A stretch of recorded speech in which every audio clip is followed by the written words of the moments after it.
A discussão sobre o Código Florestal, que já estava quente, agora pode pegar fogo. O relator do projeto, o deputado Aldo Rebelo, anunciou uma nova mudança.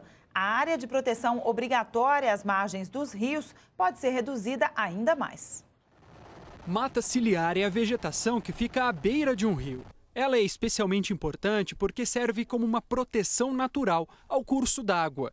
O novo Código Florestal altera essa margem. A legislação atual prevê que a mata tenha no mínimo 30 metros. O novo código propôs uma redução para 15. Agora, essa margem poderia cair para até 7,5 metros. Mas a redução só poderia ser feita com base em um estudo técnico. O anúncio do relator veio acompanhado de uma crítica aos ambientalistas. Eu não tenho por que ajudar a expulsar um agricultor da beira do rio para a periferia de uma cidade, porque algum ambientalista acha que isso é necessário.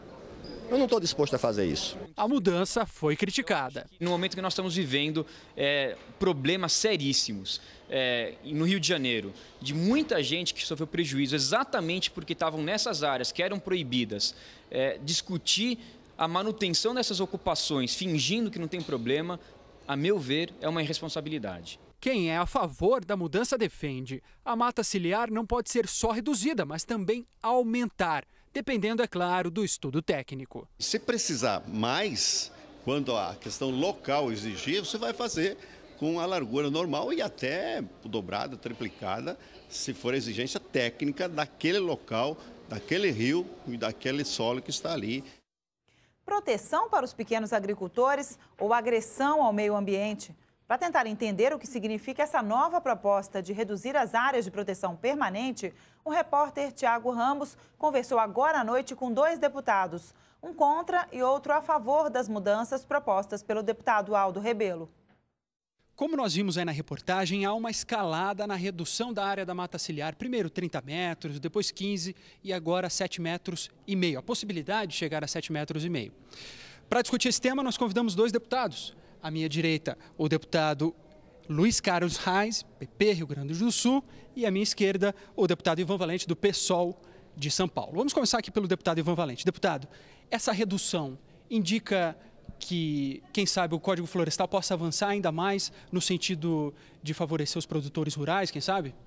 Olha, eu acho o contrário. Eu acho que, inclusive, não havia nenhuma concordância do governo com essa proposta de redução de 30 para 15. Querer reduzir ainda mais as matas ciliares depois dos desastres ocorridos no Rio de Janeiro é uma insanidade. Eu estou entendendo essa proposta do deputado Aldo Rebelo, que é um retrocesso em matéria ambiental no nosso país, como um bode colocado na sala, que ele vai retirar depois, porque eles querem votar rapidamente o código. Pelo contrário, nós temos que partir para um processo de negociação e levar em conta que o país não precisa de mais terras agriculturáveis, não. Tem 100 milhões de hectares de terras agriculturáveis a serem conquistadas ainda, sem mais desmatamento. Então, essa proposta é muito ruim e não deve ser absorvida pelos deputados nem pela sociedade brasileira.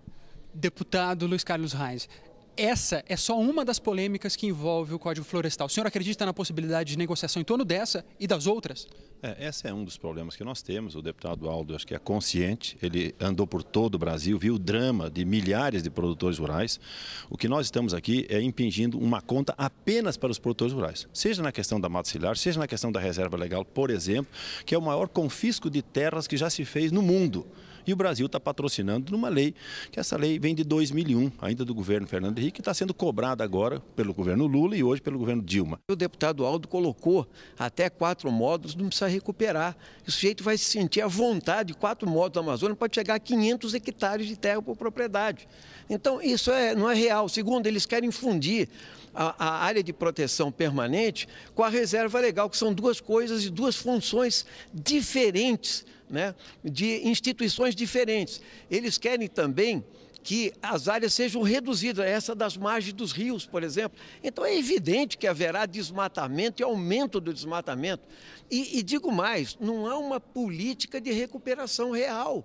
Pelo contrário, o problema é que a lógica da agricultura brasileira é uma lógica exportadora apenas, ela não é muito voltada para o mercado interno, né?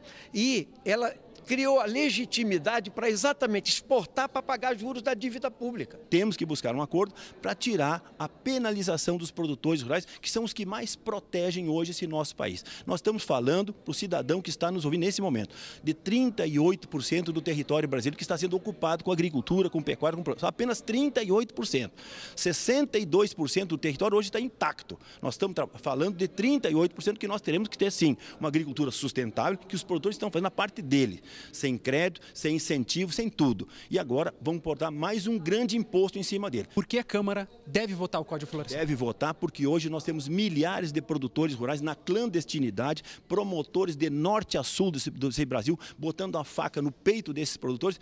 Eles estão hoje, um produtor da Boca do Acre, esteve depondo ontem na nossa comissão, produtor de 100 hectares, está com seu CPF cortado desde 2002, uma área que ele tem de 100 hectares, porque ele desmatou essa terra dele, a multa hoje não paga o preço da terra. Ele está inviabilizado. Veja, iguais a esse produtor de Boca do Acre, lá no Acre, no Amapá, nós devemos ter milhares de produtores brasileiros nessa situação. Vocês não podem imaginar o drama de cidadão sendo algemado, cidadão que trabalha, honesto, sendo algemado em cima dessa situação. Por isso nós temos que resolver a situação o mais urgente possível e faz 12 anos que essa casa debate isso. Nós devemos uma resposta à sociedade brasileira. Deputado Ivan Valente, bem rapidamente, para encerrar, por que a Câmara não deve aprovar o novo Código Florestal? Pelo seguinte, porque o debate que nós estamos fazendo é de interesse do conjunto do povo brasileiro. Porque esse debate foi feito só na comissão especial, nem o plenário da Casa está esclarecido sobre essa problemática. Porque esse tema é polêmico e é complexo. Porque esse tema interessa ao futuro das nossas gerações. Porque o Brasil é o país que tem talvez uma das maiores vantagens cooperativas do mundo. Ele tem uma enorme biodiversidade que vai lhe facultar, inclusive, ter uma indústria farmacêutica, uma indústria de alimentos, uma indústria de química fina, alavancar para o futuro. O nosso país precisa discutir isso, inclusive as áreas urbanas, porque o relatório do deputado Aldo Rebelo também trata das questões urbanas, no artigo 4º, entende? Ou seja, rapar áreas de preservação permanente, fornecer as condições para a especulação imobiliária na cidade, na minha opinião, é um enorme retrocesso que a Câmara não deve bancar. Nós devemos esclarecer, e eu acho que à medida que a sociedade vai tomando pé, né, do que está sendo discutido, do que está em jogo e que as pessoas têm interesse, e os seus filhos também, os seus netos também, nesse debate, nós devemos aí sim avançar. E eu tenho para mim que o pequeno produtor e a agricultura familiar, essa sim precisa ser respaldada pelo Estado brasileiro. Mas isso pode ser feito por políticas de governo e não com a realização de uma mudança radical no Código Florestal que inviabiliza o processo de defesa ambiental do nosso país. Deputado Ivan Valente, do PSOL de São Paulo, agradeço os seus esclarecimentos. Deputado Luiz Carlos Reis, do PP do Rio Grande do Sul, também agradeço.